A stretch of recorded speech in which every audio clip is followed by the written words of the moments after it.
Halo, ketemu lagi dalam Ide Ruby in the Car. Kali ini saya mau berbagi tentang gak semua yang lo denger itu bener. Dulu sempat ada iklan kalau Gen Z, anak-anak 90-an mestinya tahu kalau inget, atau inget kalau tahu. Nah, contohnya begini. Ada keluarga, bapak, ibu, anak, misalnya begitu. Terus kemudian si bapak ada di rumah sama si anak. Tahu-tahu si anak nangis. Kemudian si ibu datang. Kenapa, Pak? Kamu apain anaknya? Nggak tahu apa-apain. Aku dari tadi di sini.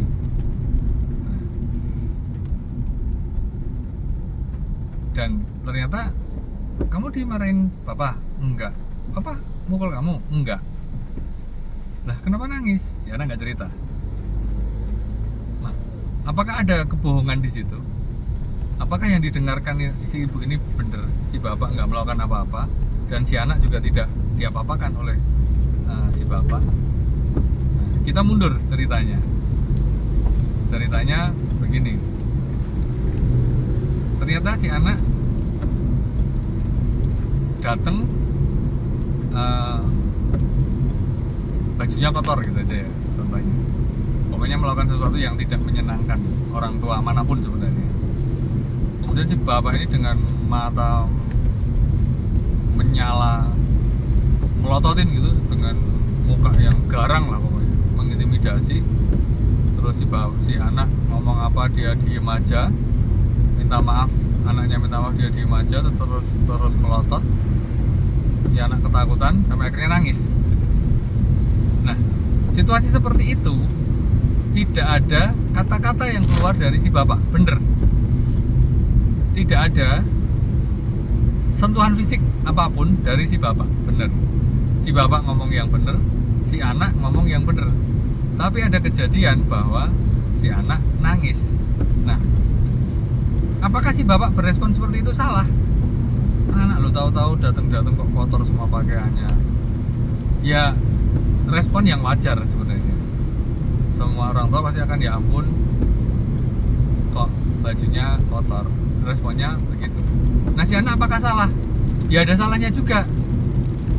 Orang itu baju bagus misalnya, atau baju baru kok dipakai buat kotor-kotor.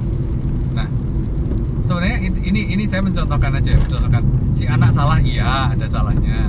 Si bapak bener, iya bener. Si anak menyesal dan menangis, ya wajar gitu. Kemudian si bapak memang tidak melakukan apa-apa, ya wajar juga. Nah, saya ingin menceritakan banyak hal sebenarnya yang terjadi itu terjadi di rumah itu, kayak mengembang, atau ternyata terjadi juga di level tertinggi atau teratas gitu ya. Misalnya di level pemerintahan atau di level negara itu. Nah, contoh lagi misalnya si bapak ini, keluarga itu punya aturan gitu aja, punya aturan. Biasanya kalau bikin aturan itu ngobrol bareng, paling enggak si bapak sama si ibu ngobrol bareng. Terus baru kemudian nanti disosialisasi lah, ngomong-ngomong sama si anak juga. Ini deh, kamu kalau bangun itu jam 5 biar kalau ke sekolah nggak kesiangan, persiapannya cukup waktu misalnya gitu. Nah, kami orang tua juga akan bangun bareng kalian atau sebelumnya. Terus nanti tugasmu sampah kering itu kamu yang buang, nanti sampah basah papa yang buang. Nah, ini sudah kesepakatan gitu jalan. Nah, suatu hari karena si bapak tergesa-gesa, kemudian dia tidak sempat melakukan, atau dia memang tahu kalau aku nggak bakalan bisa buang sampah basah di waktu pagi, makanya aku akan buangnya nanti siang aja itu. dia mungkin sudah ngomong juga sama istrinya, "Beb, sampahnya tak buang nanti siang." Oke, udah kan.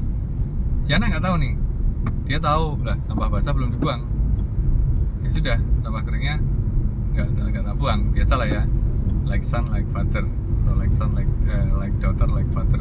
Nah, siang bapaknya datang, dimarah-marahin lah si anak, "Kenapa kamu tidak membuang sampah ini, nak?" Lah, bapak juga nggak buang sampah loh, tapi bapak kan bla bla bla bla bla bla. Nah, contohnya begitu. Jadi seolah-olah si bapak mengubah aturan yang menguntungkan dirinya sendiri, bukan anaknya nih. Kalau di tempat lain tuh ada yang mengubah aturan untuk menguntungkan anaknya, ini bukan. Ini mengubah aturan untuk kepentingannya sendiri. Nah, si anak jadi korbannya. Nah, si anak ya karena dia posisi anak, jadi ya sudah, minta maaf, besok nggak diulangi lagi dan seterusnya. Nah, itu dua contoh. Saya sih sebenarnya membayangkan ini sebagai kejadian yang biasa di keluarga, itu biasa.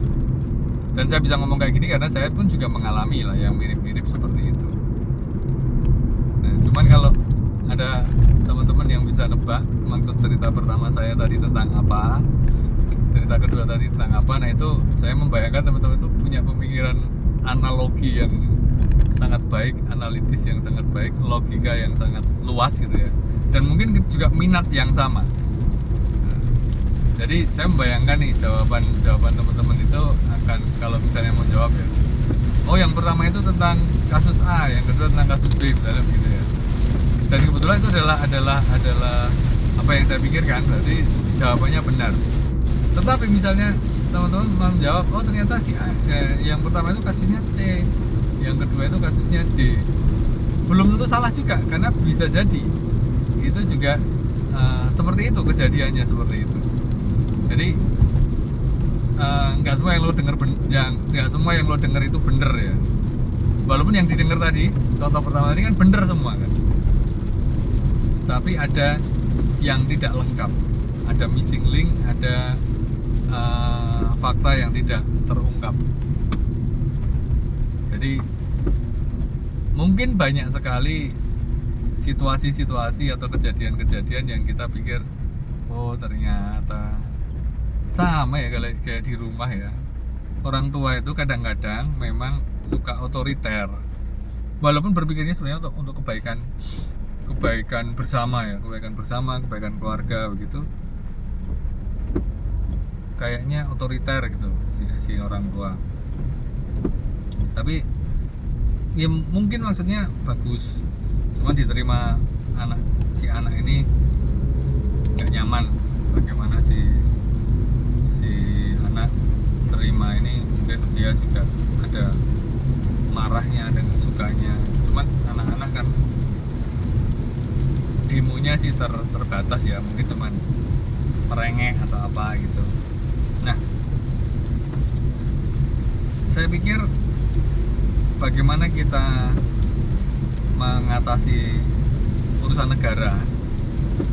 Sebenarnya kalau seseorang itu beres ngurusin rumah tangga, ini pendapat saya, ini mungkin berlaku di negara mana ya? Ya mungkin kalau